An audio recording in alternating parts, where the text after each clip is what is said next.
क्या आपने कभी नोटिस किया है कि लाइफ में सबसे बड़ी प्रॉब्लम्स तब आती हैं जब दो लोग एक ही चीज चाहते हैं लेकिन अलग अलग तरीकों से। पेरेंट्स चाहते हैं तुम इंजीनियर बनो, तुम चाहते हो आर्टिस्ट बनना। बॉस चाहता है तुम ओवरटाइम करो, तुम चाहते हो वर्क लाइफ बैलेंस। पार्टनर चाहता है एक सिटी में सेटल होना, तुम चाहते हो दूसरी सिटी में। और फिर क्या होता है? लड़ाई, गुस्सा, ईगोस क्लैश करती हैं, रिश्ते टूटते हैं, अपॉर्चुनिटीज मिस होती हैं। लेकिन क्या होगा अगर मैं तुम्हें बताऊं कि हार्वर्ड के प्रोफेसर्स ने एक ऐसा फॉर्मूला डिस्कवर किया है जिससे तुम प्रैक्टिकली कोई भी कॉन्फ्लिक्ट रिजॉल्व कर सकते हो, और वो भी इस तरह कि दोनों साइड्स खुश रहें। आज मैं तुम्हें वो सीक्रेट बताने जा रहा हूं जो दुनिया के बिगेस्ट नेगोशिएशंस में यूज होता है, पीस ट्रीटीज से लेके $1 बिलियन डील्स तक। और सबसे अच्छी बात, तुम इसे अपनी रोजमर्रा की लाइफ में यूज कर सकते हो। तो तैयार हो जाओ, क्योंकि अगले 25 मिनट में तुम सीखोगे वो आर्ट जो तुम्हारी हर रिलेशनशिप, हर कॉन्फ्लिक्ट, हर डिफिकल्ट कॉन्वर्सेशन को ट्रांसफॉर्म कर देगा। तो सुनिए, 1981 में दो हार्वर्ड प्रोफेसर्स रॉजर फिशर और विलियम यूरी ने एक बुक लिखी जिसका नाम था गेटिंग टू यस। और ये बुक सिर्फ एक बुक नहीं थी, ये एक रेवोल्यूशन थी नेगोशिएशन की दुनिया में, क्योंकि उन्होंने चैलेंज किया पूरे ट्रेडिशनल अप्रोच को कि नेगोशिएशंस कैसे होनी चाहिए। ट्रेडिशनल अप्रोच क्या थी? पोजिशनल बार्गेनिंग, यानी दो लोग अपनी अपनी पोजीशन ले लेते हैं और फिर लड़ते हैं। I want this, no I want that, my way, no my way. और फिर या तो कोई एक जीतता है और दूसरा हारता है, या फिर दोनों कॉम्प्रोमाइज करते हैं और दोनों अनहैप्पी रहते हैं। देखा होगा ना, वेजिटेबल मार्केट में, कार डीलरशिप में, सैलरी नेगोशिएशन में, सेम ड्रामा हर जगह। लेकिन फिशर और यूरी ने कहा, रुको, ये सही अप्रोच नहीं है, क्योंकि इस अप्रोच में रिलेशनशिप्स डैमेज होती हैं, टाइम वेस्ट होता है और ऑफन असली प्रॉब्लम सॉल्व ही नहीं होती। तो उन्होंने डेवलप किया एक कंप्लीटली डिफरेंट अप्रोच जिसे वो बुलाते हैं प्रिंसिपल नेगोशिएशन या नेगोशिएशन ऑन मेरिट्स। और इस अप्रोच का फाउंडेशन है 4 प्रिंसिपल्स पर। लेकिन मैं तुम्हें ये बोरिंग टेक्स्ट बुक स्टाइल में नहीं बताऊंगा, मैं तुम्हें ये बताऊंगा कहानियों के थ्रू, एग्जाम्पल्स के थ्रू, रियल सिचुएशंस के थ्रू, ताकि तुम नॉट ओनली समझो बल्कि फील भी करो कि ये कैसे काम करता है। तो पहली principle, separate the people from the problem. कल्पना करो तुम हो और तुम्हारा बेस्ट फ्रेंड। तुमने प्लान किया था साथ में फ्लैट शेयर करने का, सब सेट था, लेकिन लास्ट मोमेंट में उसने मना कर दिया क्योंकि उसके पेरेंट्स ने ना बोल दिया। अब तुम क्या फील करोगे? बिट्रेड, एंग्री, हर्ट, क्योंकि तुमने ऑलरेडी अपने प्लान्स बना लिए थे, शायद सिक्योरिटी डिपॉजिट भी दे दी थी। और अब जब तुम उससे बात करोगे तो नेचुरली तुम्हारा एंगर दिखेगा। तुमने मुझे धोखा दिया, तुम्हें पहले बताना चाहिए था, तुम इतने इररिस्पॉन्सिबल कैसे हो सकते हो? और वो डिफेंसिव हो जाएगा, मैं क्या करूं, मेरे पेरेंट्स नहीं मान रहे हैं, तुम मुझे समझते क्यों नहीं? और बस लड़ाई शुरू। लेकिन गेटिंग टू यस क्या कहती है? वो कहती है, देखो यहाँ 2 चीजें हैं, एक है तुम्हारी फ्रेंडशिप, द पीपल एस्पेक्ट, दूसरी है प्रैक्टिकल प्रॉब्लम, फ्लैट अरेंजमेंट। अगर तुम दोनों को मिक्स कर दोगे तो फ्रेंडशिप भी खराब होगी और प्रॉब्लम भी सॉल्व नहीं होगी। तो क्या करना चाहिए? पहले एक्नॉलेज करो कि दोनों तरफ जेन्युइन इमोशंस हैं। तुम हर्ट फील कर रहे हो, वैलिड है। वो प्रेशर में है, वो भी वैलिड है। इमोशंस को सप्रेस मत करो, एक्सेप्ट करो। कहो कि देख भाई, मैं ऑनेस्टली बहुत डिसअपॉइंटेड और स्ट्रेस्ड फील कर रहा हूँ क्योंकि मैंने ऑलरेडी प्लान्स बना लिए थे, लेकिन मैं समझता हूँ कि तेरे लिए भी ये सिचुएशन डिफिकल्ट है। देखा, तुमने अपनी फीलिंग्स एक्सप्रेस की बिना ब्लेम किए, तुमने उसकी सिचुएशन एक्नॉलेज की बिना अपनी फीलिंग्स डिसमिस किए। अब दोनों एक ही साइड हो, प्रॉब्लम को सॉल्व करने की साइड। प्रॉब्लम है क्या? कि तुम्हें एक फ्लैटमेट चाहिए और उसे अपने पेरेंट्स को हैंडल करना है। अब बात करो सॉल्यूशंस की। शायद वो अपने पेरेंट्स को कन्विंस कर सके अगर कुछ स्पेसिफिक कंसर्न्स एड्रेस हों, शायद तुम दूसरा फ्लैटमेट ढूंढ सको और वो हेल्प कर सके, शायद वो पार्शियली कंट्रीब्यूट कर सके अंटिल प्रॉपर अरेंजमेंट हो। देखो, जब तुम पीपल और प्रॉब्लम को सेपरेट करते हो तो सडनली ऑप्शंस दिखने लगते हैं। ये अप्रोच पर्सनली रिलेशनशिप्स में गेम चेंजर है। सोचो, जब तुम पार्टनर से लड़ रहे हो, तुम हमेशा लेट आते हो, यहां तुम उस पर्सन पर अटैक कर रहे हो। लेकिन अगर तुम कहो कि जब प्लान्स लेट स्टार्ट होते हैं तो मुझे फील होता है कि मेरा टाइम वैल्यूड नहीं है, क्या हम कोई सिस्टम फिगर आउट कर सकते हैं ताकि ये दोनों के लिए बेटर हो? अब तुम प्रॉब्लम एड्रेस कर रहे हो, पर्सन को नहीं। दूसरी principle, focus on interest not positions. ये समझने के लिए मैं तुम्हें एक फेमस एग्जाम्पल देता हूं जो बुक में है। 2 बहनें हैं और एक ऑरेंज है। दोनों चाहती हैं वो ऑरेंज। ट्रेडिशनल अप्रोच क्या होगा? दोनों लड़ेंगी। या फिर फेयर सोल्यूशन, ऑरेंज को हाफ हाफ कर दो, डन। लेकिन क्या ये बेस्ट सोल्यूशन है? अगर तुम जरा डीपर जाओ और पूछो तुम्हें ऑरेंज क्यों चाहिए, तो पता चलता है कि एक बहन को जूस चाहिए पीने के लिए और दूसरी को पील चाहिए केक बनाने के लिए। अब सोल्यूशन क्या है? एक को पूरा जूस मिल सकता है और दूसरी को पूरा पील मिल सकता है। Both happy, 100-100। लेकिन ये सोल्यूशन तभी आता है जब तुम पोजीशंस की बजाय इंटरेस्ट पर फोकस करो। पोजीशन है मुझे ऑरेंज चाहिए, इंटरेस्ट है मुझे जूस चाहिए या मुझे पील चाहिए। पोजीशंस कंपीट करती हैं, इंटरेस्ट्स कोऑपरेट कर सकती हैं। रियल लाइफ में ये कैसे अप्लाई होता है? इमेजिन करो तुम जॉब नेगोशिएट कर रहे हो। तुम्हारी पोजीशन है मुझे 12 लाख सैलरी चाहिए, कंपनी की पोजीशन है हम 10 लाख से ज्यादा नहीं दे सकते। अब डेडलॉक है। लेकिन अगर तुम इंटरेस्ट पर जाओ, तुम्हारी इंटरेस्ट क्या है? शायद फाइनेंशियल सिक्योरिटी चाहिए, शायद तुम ईएमआई पे कर रहे हो, शायद तुम फ्यूचर सेविंग्स चाहते हो। कंपनी की इंटरेस्ट क्या है? बजट में रहना, लेकिन उन्हें गुड टैलेंट भी चाहिए, रिटेंशन भी चाहिए। अब सॉल्यूशंस एक्सप्लोर करो। शायद वो 10 लाख दे सकते हैं लेकिन परफॉर्मेंस बोनस दे सकते हैं जो पोटेंशियली 2 लाख तक जा सकता है। शायद वो साइनिंग बोनस दे सकते हैं, शायद वो स्टॉक ऑप्शंस दे सकते हैं, शायद वो फास्टर प्रमोशन ट्रैक ऑफर कर सकते हैं जो तुम्हारा रेंट कॉस्ट कम कर देगा। अचानक सॉल्यूशंस हैं क्योंकि तुमने अंडरलाइंग इंटरेस्ट समझी और ये अप्रोच विन विन बनाता है जहां कॉम्प्रोमाइज नहीं बल्कि जेन्युइन म्यूचुअल बेनिफिट है। तीसरी principle, invent options for mutual gain. ये शायद सबसे क्रिएटिव पार्ट है। ट्रेडिशनल नेगोशिएशन में लोग अज्यूम करते हैं कि पाई फिक्स्ड है, जितना मैं लूंगा उतना तुम्हें कम मिलेगा। लेकिन गेटिंग टू यस कहती है expand the pi. Creative solutions ढूंढो जहां दोनों को ज्यादा मिल सके। मैं तुम्हें एक रियल एग्जांपल देता हूं। 2 रूममेट्स, एक अर्ली स्लीपर है, दूसरा नाइट आउल। एक 10 बजे सोना चाहता है, दूसरा 2 बजे तक जागकर पढ़ना या वर्क करना चाहता है। ट्रेडिशनल सॉल्यूशन क्या? कॉम्प्रोमाइज, 12 बजे लाइट्स ऑफ। रिजल्ट, दोनों अनहैप्पी। एक को जल्दी सोना है, दूसरे को लेट तक काम करना है। लेकिन अगर तुम क्रिएटिव बनो तो क्या ऑप्शंस हैं? शायद लेट वाला पर्सन हेडफोन्स लगा के काम कर सके और एक कॉर्नर में डेस्क लैंप यूज करें। शायद रूम स्विच कर सकते हैं ताकि नाइट और लिविंग रूम यूज कर सकें। शायद स्केड्यूल एडजस्ट कर सकते हैं, वीकडेज जल्दी सोना, वीकेंड्स फ्लेक्सिबिलिटी। शायद साउंड प्रूफ कर्टन्स लगा सकते हैं। शायद 1 नाइट अर्ली रूटीन, दूसरी नाइट लेट रूटीन ऑल्टरनेट कर सकते हैं। देखा, जब तुम क्रिएटिवली सोचते हो तो बहुत सारे ऑप्शंस आते हैं, लेकिन ये तभी होता है जब तुम दोनों टुगेदर ब्रेनस्टॉर्म करते हो as partners, not as opponents. Book में एक पावरफुल टेक्निक बताई गई है। ब्रेनस्टॉर्मिंग सेशन करो जहां कोई आइडिया को इमीडिएटली जज ना करे। सभी आइडियाज वेलकम है, क्रेजी से क्रेजी, क्योंकि ऑफन एक क्रेजी आइडिया से एक प्रैक्टिकल सोल्यूशन निकलता है। और जब लोग देखते हैं कि उनकी आइडियाज वैल्यूड हैं तो वो मोर ओपन होते हैं दूसरों की आइडियाज के लिए भी। चौथी principle, insist on using objective criteria. ये बेसिकली कहती है कि अपनी स्टबर्ननेस की बजाय कुछ फेयर स्टैंडर्ड यूज करो डिसाइड करने के लिए। एग्जाम्पल, तुम फ्लैट रेंट नेगोशिएट कर रहे हो लैंडलॉर्ड के साथ। लैंडलॉर्ड कह रहा है 25 के, तुम कह रहे हो 18 के। अब अगर तुम दोनों अपनी पोजीशंस पर अड़े रहोगे तो कुछ नहीं होगा।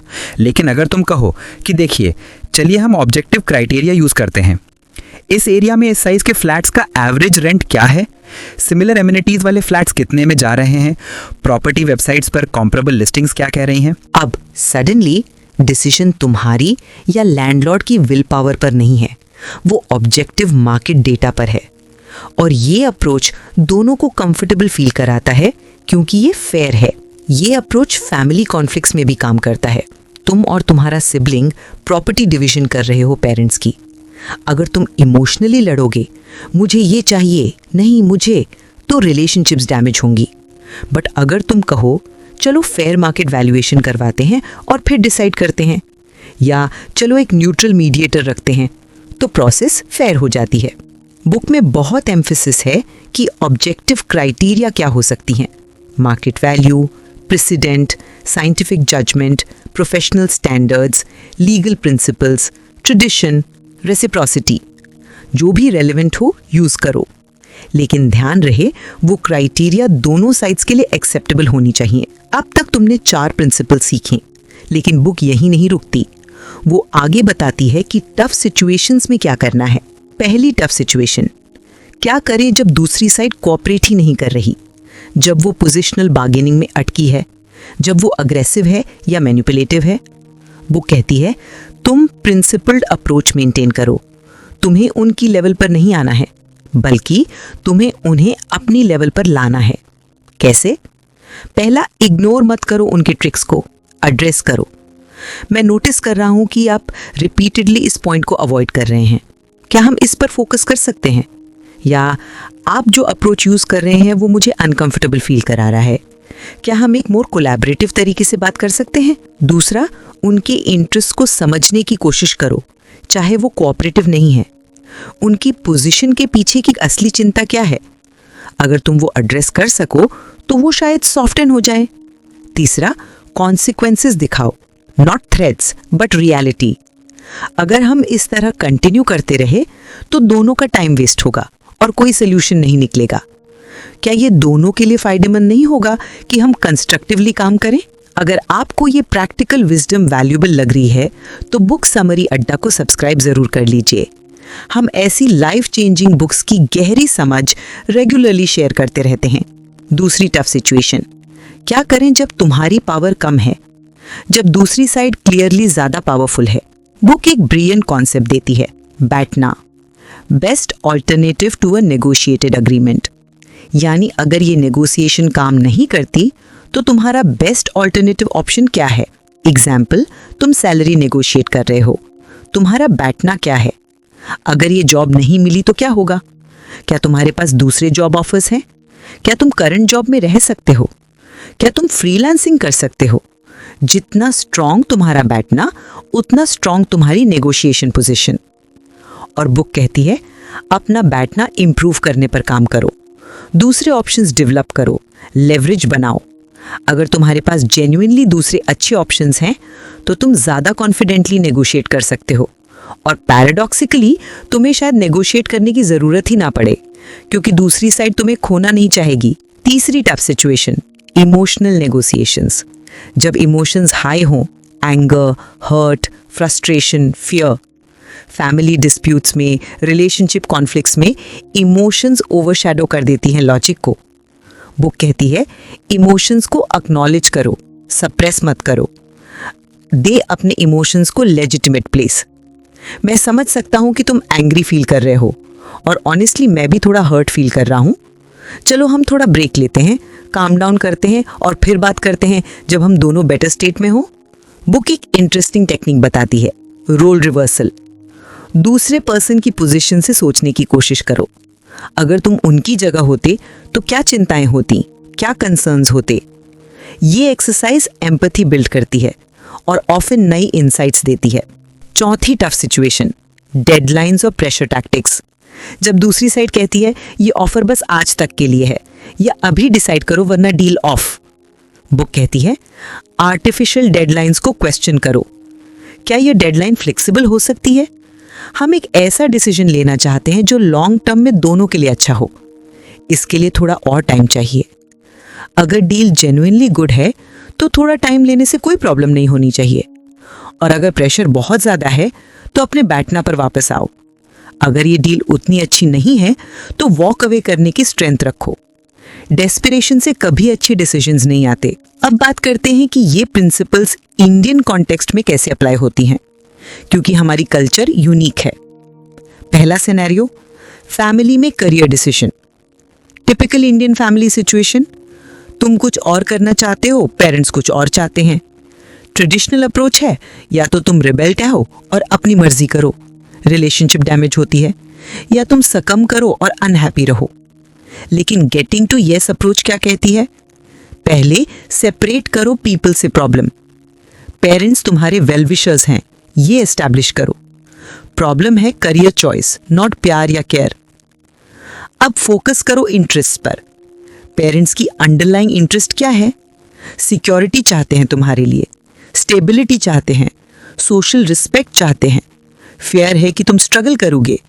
ये सब वैलिड है।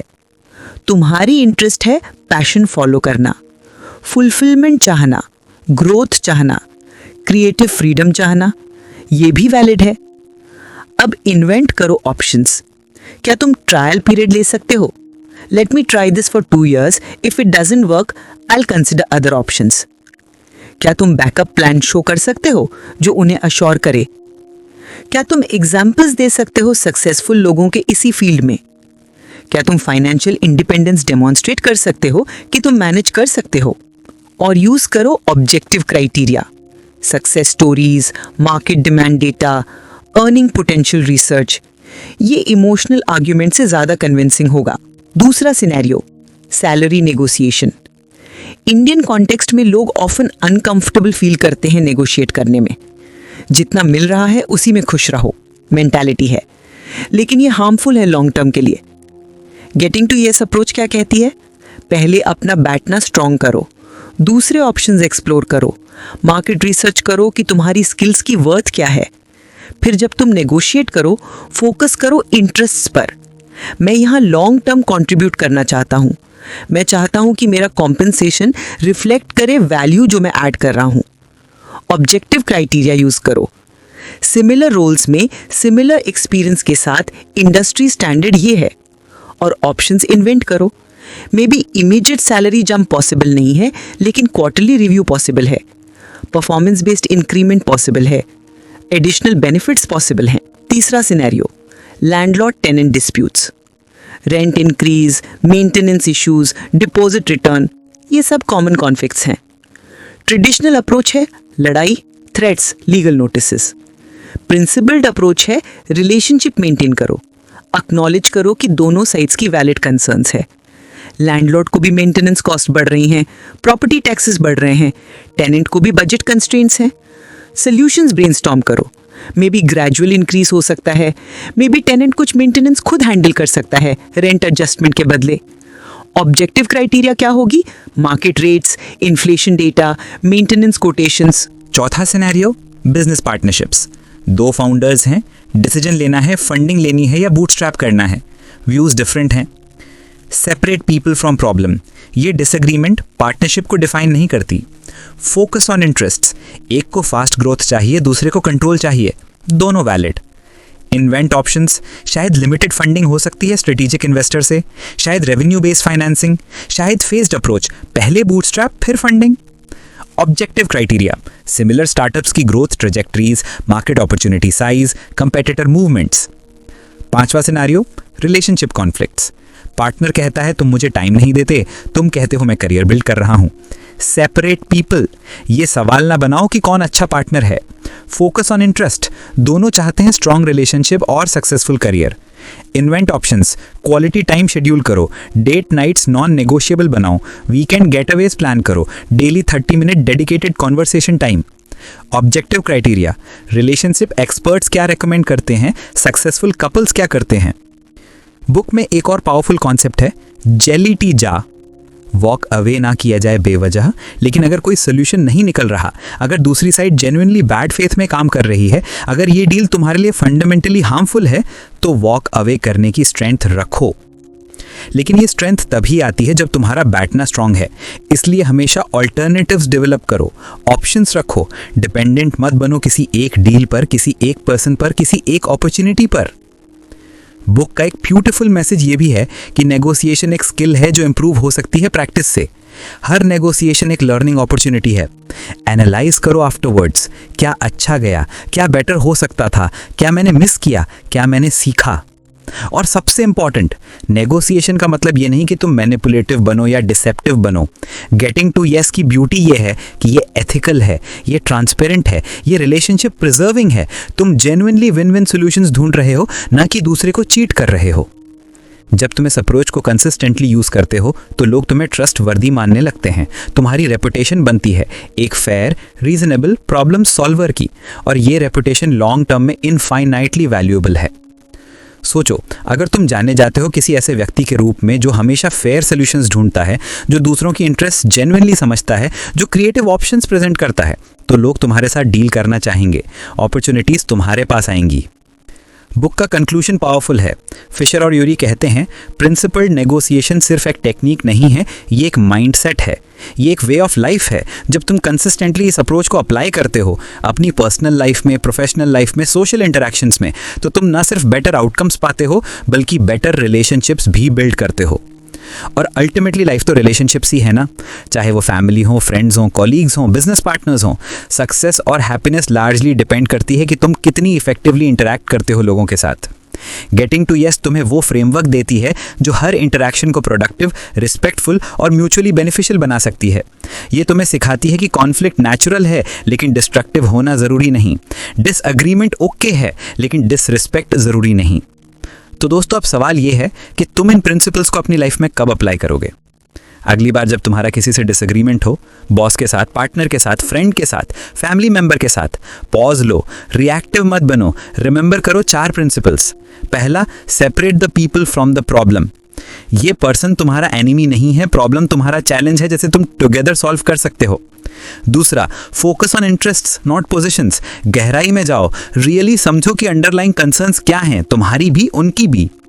तीसरा, invent options for mutual gain. Creative बनो, ब्रेनस्टॉर्म करो, अज्यूम मत करो कि सिर्फ वन वे है, एक्सप्लोर करो मल्टीपल पॉसिबिलिटीज। चौथा, insist on objective criteria. Fair standards use करो, आर्बिट्रेरी डिसीजन से बचो, data driven principle based approach लो। और हमेशा याद रखो, अपना बैठना स्ट्रांग रखो, ऑप्शंस डेवलप करो, फ्लेक्सिबिलिटी मेंटेन करो, डेस्परेट कभी मत बनो। ये प्रिंसिपल सिंपल साउंड करती हैं लेकिन पावर इनकी कंसिस्टेंट एप्लीकेशन में है। प्रैक्टिस करो। शुरू में ऑकवर्ड लग सकता है, कॉन्शियसली सोचना कि अच्छा अभी मुझे सेपरेट पीपल फ्रॉम प्रॉब्लम करना है या इंटरेस्ट्स पर फोकस करना है, लेकिन ग्रेजुअली ये सेकंड नेचर बन जाता है, ये तुम्हारी डिफॉल्ट थिंकिंग बन जाती है। और जब ये होता है तो मैजिक होता है। तुम पाओगे कि कॉन्फ्लिक्ट्स कम हो रहे हैं, जो कॉन्फ्लिक्ट्स हो रही हैं वो फास्टर रिजॉल्व हो रही हैं, रिलेशनशिप्स इंप्रूव हो रही हैं, अपॉर्चुनिटीज ज़्यादा आ रही हैं, क्योंकि लोग नोटिस करते हैं कि तुम कैसे ऑपरेट करते हो। फिशर और यूरी ने ये बुक लिखी थी डिप्लोमैट्स और बिजनेस लीडर्स के लिए, लेकिन इसकी टीचिंग्स यूनिवर्सल हैं। हार्वर्ड में जो स्टूडेंट्स ये कोर्स लेते हैं वो बाद में बताते हैं कि इससे उनकी पूरी लाइफ चेंज हो गई, पर्सनली और प्रोफेशनली दोनों। क्योंकि अल्टीमेटली हर इंटरैक्शन एक नेगोशिएशन है। जब तुम प्रोजेक्ट डेडलाइन डिस्कस कर रहे हो टीम के साथ, नेगोशिएशन है। जब तुम डिसाइड कर रहे हो कि वीकेंड पर क्या करना है फ्रेंड्स के साथ, नेगोशिएशन है। जब तुम पेरेंट्स को अपनी चॉइसेस समझा रहे हो, नेगोशिएशन है। लाइफ फुल ऑफ नेगोशिएशंस है और ज़्यादातर लोग ये नेगोशिएशंस हैंडल करते हैं ईदर अग्रेसिवली, मेरी वे या हाईवे, या पैसिवली, जो तुम कहो। दोनों अप्रोचेस प्रॉब्लमैटिक हैं। अग्रेसिव अप्रोच रिलेशनशिप्स डैमेज करती है और इवेंचुअली बैकफायर करती है। पैसिव अप्रोच रिजेंटमेंट बिल्ड करती है और तुम्हें अनफुलफिल्ड छोड़ देती है। गेटिंग टू यस तुम्हें तीसरा रास्ता दिखाती है, असर्टिव बट रिस्पेक्टफुल। तुम अपनी नीड्स और इंटरेस्ट्स क्लियरली कम्युनिकेट करते हो लेकिन दूसरों की भी रिस्पेक्ट करते हो। तुम सॉल्यूशंस के लिए कोलैबोरेट करते हो, कम्पीट नहीं। बुक में एक और इंसाइट है जो मुझे बहुत पावरफुल लगती है। वो कहती है कि अक्सर कॉन्फ्लिक्ट इसलिए होता है क्योंकि हम अज्यूम करते हैं कि हम सब चीज़ों को सेम वे देखते हैं, लेकिन रियलिटी में हर किसी के अपने परसेप्शंस हैं, अपने अजम्पशंस हैं, अपने फियर्स हैं। इसलिए कम्युनिकेशन इतना क्रिटिकल है। अजम्पशंस पर मत चलो, क्लैरिफाई करो।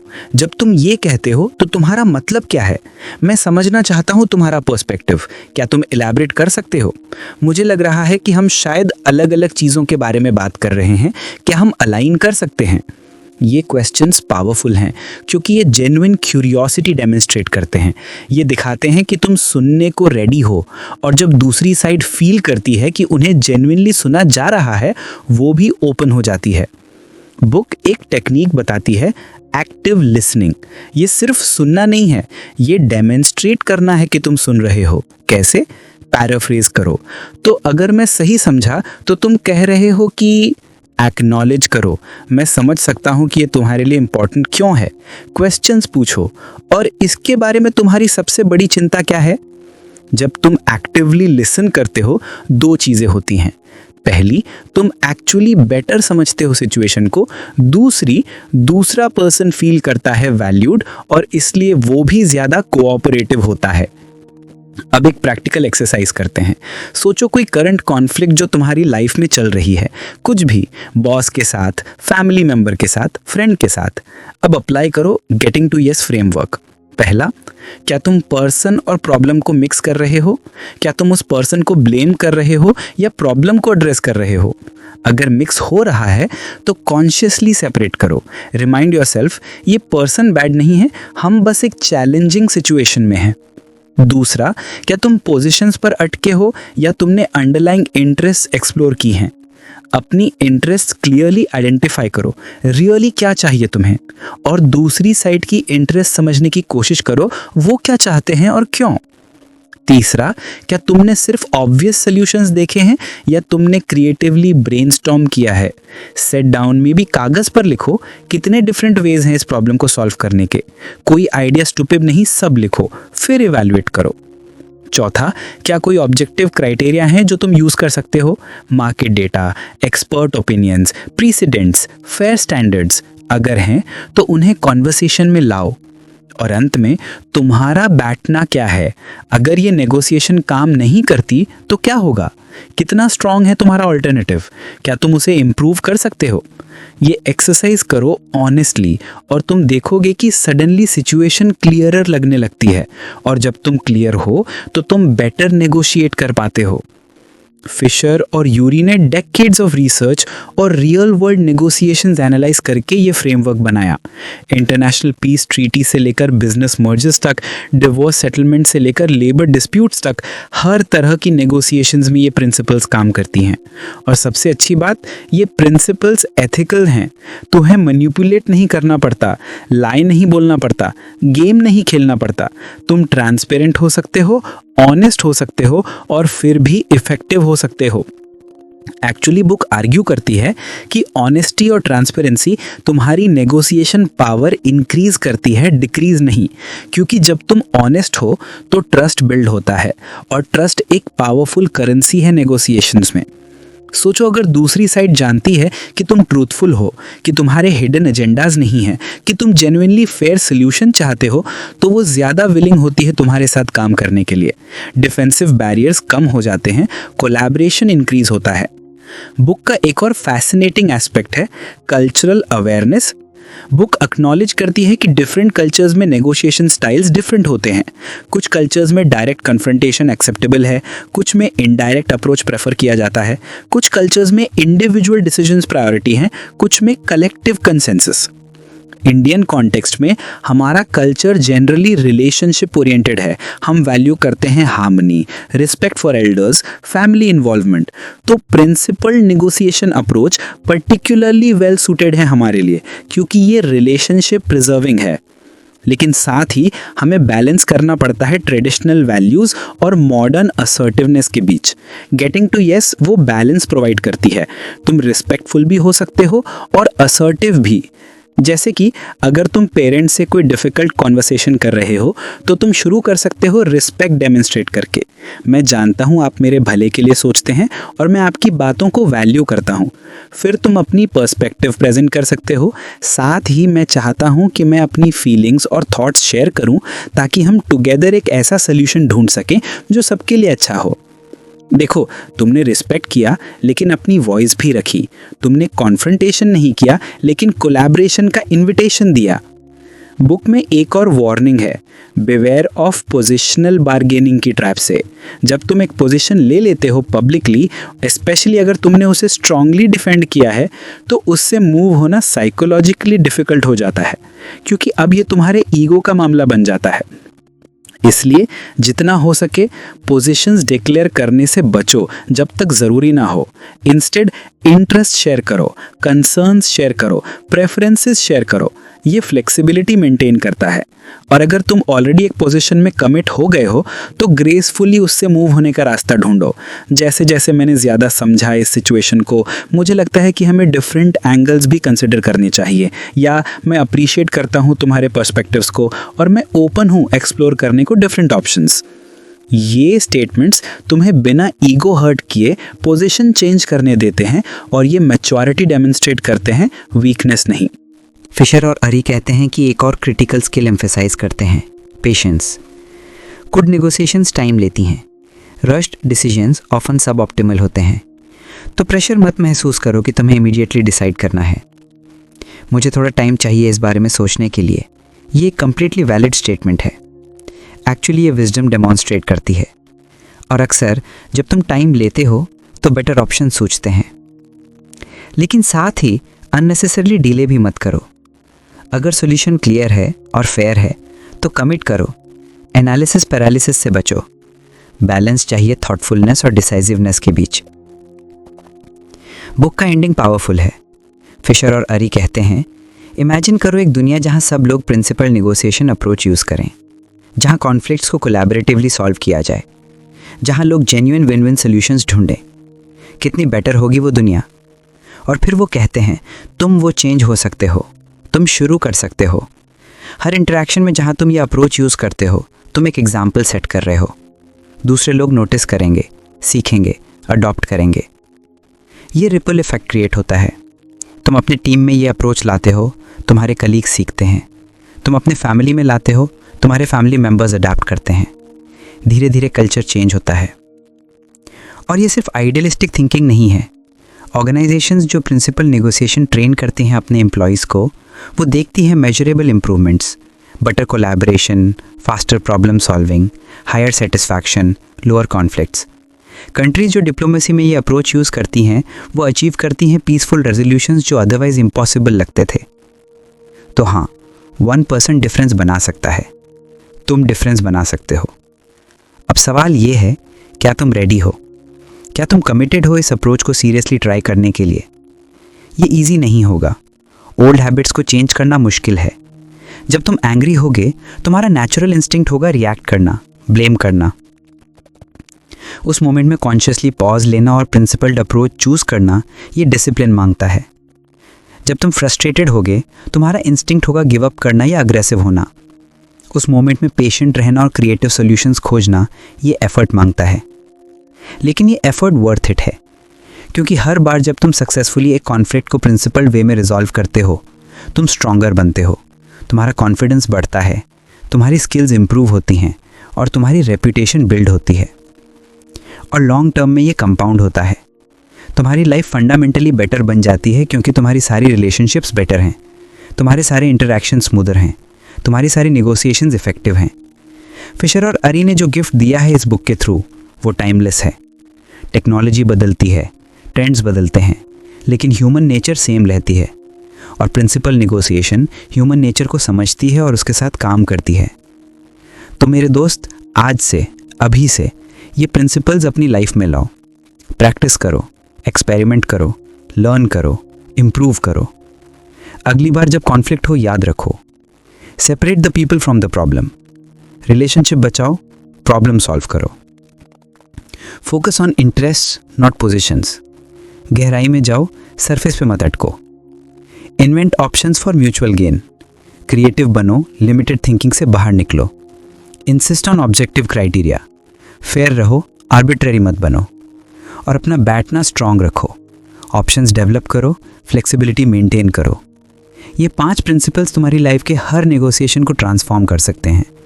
पर्सनल रिलेशनशिप से लेकर प्रोफेशनल डील्स तक, फैमिली डिसीजन से लेकर बिजनेस पार्टनरशिप्स तक। और सबसे बड़ी बात, ये तुम्हें एक बेटर पर्सन बनाते हैं। More empathetic, more understanding, more collaborative, more effective. Getting to yes सिर्फ नेगोशिएशन के बारे में नहीं है, ये लाइफ के बारे में है। कैसे इफेक्टिवली नेविगेट करना है इस कॉम्प्लेक्स इंटरकनेक्टेड दुनिया को, कैसे बिल्ड करनी है मीनिंगफुल रिलेशनशिप्स, कैसे अचीव करने हैं अपने गोल्स बिना दूसरों को हर्ट किए। ये एक फ़िलॉसफी है, एक माइंडसेट है, एक वे ऑफ बीइंग है। तो एम्ब्रेस करो इसे, लिव करो इसे और देखो कैसे तुम्हारी लाइफ ट्रांसफॉर्म होती है। क्योंकि अंत में सक्सेस वो नहीं है कि तुमने कितने बैटल्स जीते, सक्सेस वो है कि तुमने कितने विन विन सोल्यूशंस क्रिएट किए।